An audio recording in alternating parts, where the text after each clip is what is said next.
Did you know that there's a country that has child soldiers and a pageant for chickens? This is the dark side of Colombia. Colombia, or the Republic of Colombia, is a country located in the northwestern part of South America. It's the only country in its continent to be named after Christopher Columbus. But the figure who first established Colombian exploration was Rodrigo de Bastidas. The Spanish conquered Colombia in 1525, and they organized a local government in Bogotá. When the French, led by Napoleon Bonaparte, invaded Spain in 1809, tensions in Colombia reached a breaking point. It served as a catalyst for change and the start of the Colombian Rebellion. The Colombian people asked for a meeting with the Spanish official in 1810 to discuss the independence, which was refused. Freedom fighters took to the streets and demanded change. The ruler, Viceroy Amar y Barbon, finally gave in to the people and granted greater authority to local Colombian councils. This was the beginning of the independence movement in Colombia that culminated in its full independence in 1819. Colombia is now an upper-middle income economy that's also one of Latin America's strongest economies. Its GDP was worth $343.94 billion, and its GDP per capita was $6,857.7 in 2022. Just like other South American countries, its natural resources with agriculture and commodity-driven industries take up the majority of Colombia's GDP portion. Talking about commodities, there's one illegal commodity that still casts a shadow within Colombia's history: Pablo Escobar and his drug cartel.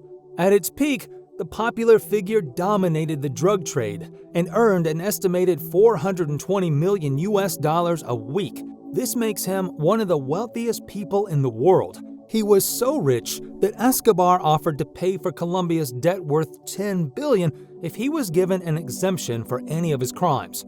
Another legendary story is how he reportedly burned $2 million in cash just to keep his daughter warm when they were out on the run. Pablo Escobar has so much money that he was running out of ideas on how to spend it. He even let around $2.1 billion get eaten by rats or destroyed just to write some of his money off. Although the general population of Colombia still resents the drug lord, there is still plenty of dark tourism in Medellin, the city he came from. You can join the tour and visit his building Monaco, his famous prison La Catedral where he had his nightclub, the spot where he was shot, and the cemetery where he was buried. It was because of Escobar that Medellin was once the murder capital of the world, with around 16 deaths per day in 1991. The silver lining is that after Escobar's death, the city has gone through much transformation and now won awards as the most innovative city in the world from Urban Land Institute, Citigroup, and Street Journal. The once crime-ridden city beats finalists like New York and Tel Aviv. Drug cartels are not the only thing that Colombia is known for. The country is also known as a nation that's obsessed with pageants. Don't worry if you're not in the Miss Universe. You'll have plenty of options in Colombia. There are thousands of pageants held annually, such as Miss Onion, Miss Thong, Chaparrera pageant, Miss Chicken, and one of the most disturbing ones, Little Miss Thong or Miss Tiny Thong. In Miss Onion, a pretty face is not the only requirement. Contestants also need to be well-versed in everything about onions. In Miss Chicken, the hens are dressed in colorful outfits to be judged for health and appearance. If you're a coffee addict, then you can join the Miss Chaparrera, where female coffee pickers compete on their knowledge. Miss Thong is a pageant held in Medellin where they'll crown the best-looking girl in lingerie or the best-looking derriere. Alarmingly, there's a version of Miss Thong for children called Miss Tiny Thong, where 6 to 10-year-old girls are paraded in bikinis. Many have expressed their outrage over this beauty contest. Children shouldn't be subjected to beauty contests, let alone ones that judge them based on their bikini bodies. But not all pageants are bad in Colombia. One that's worth mentioning is a beauty pageant held for women prisoners. It successfully boosted the prisoners' morale and made them break the monotony of life behind bars. Being paraded on beauty pageants may seem harsh, but many Colombian children face an even worse fate. Because of ongoing political unrest in the country, Colombia has paramilitary groups that wreak havoc in the country to oppose the leaders. Because they're short-handed, plenty of youths in places of conflict are recruited as child soldiers. Sometimes they're recruited using false promises. but most are obtained through coercion by threatening violence against them or their family members.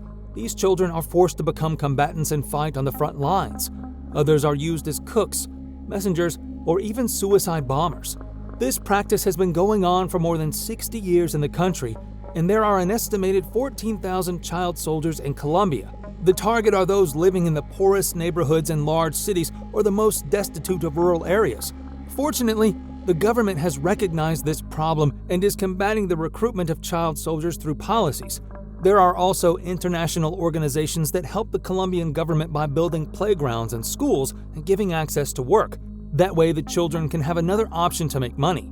Sadly, these conflicts have also created a never-ending issue with displacements. Can you imagine living as a refugee in your own country? Lots of Colombians are forced to leave their homes due to threats from paramilitaries. There are over 7 million IDPs, or internally displaced persons, in Colombia, and they usually take refuge in Bogotá, Medellín, and Cali. A particular slum that houses a large number of these IDPs is the area of Soacha in Bogotá. These people live in makeshift shacks with no proper sanitation facilities where they have to go up and down the hills just to collect water to shower or drink. Soacha is also home to migrants from neighboring Venezuela. The country is facing dire economic conditions, forcing Venezuelans to try their luck in Soacha, the cheapest place that they can afford. The Colombian government has promised a better life for these displaced people, but years later, the residents are still living in their shacks. Hopefully, peace is on the horizon, so that there will be no more need for slums to take refuge in. Obsession with beauty might be the reason why Colombia is also one of the leading destinations for cosmetic surgeries. It's where lots of Spaniards and U.S. citizens go, but it poses lots of high-risk consequences.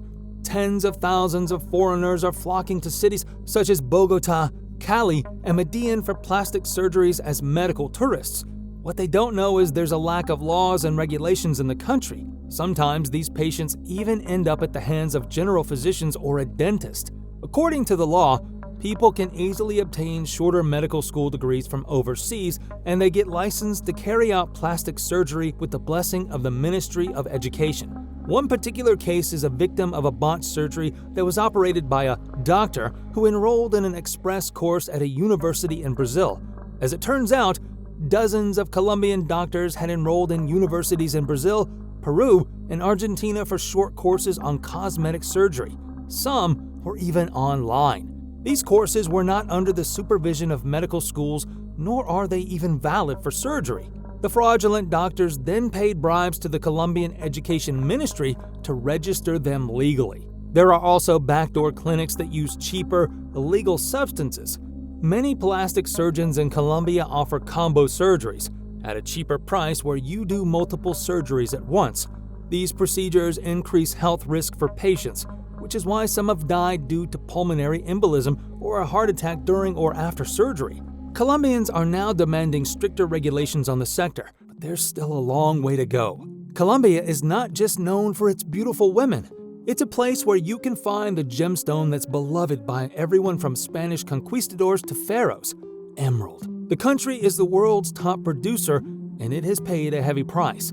Emerald is so popular that it raised rivalry between rival barons. Previously, mining emerald meant using dangerous explosives in the mines and gun battles on the outside of the field.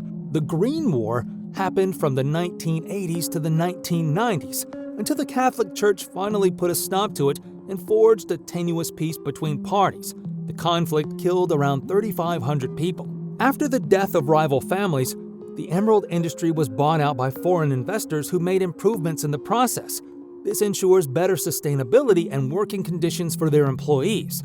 Colombia is a nation that's faced numerous conflicts with social, economic, and political issues that still serve as a dark side to its history. But there's no doubt that it's also a country that always manages to see the silver lining and come out on top in the end.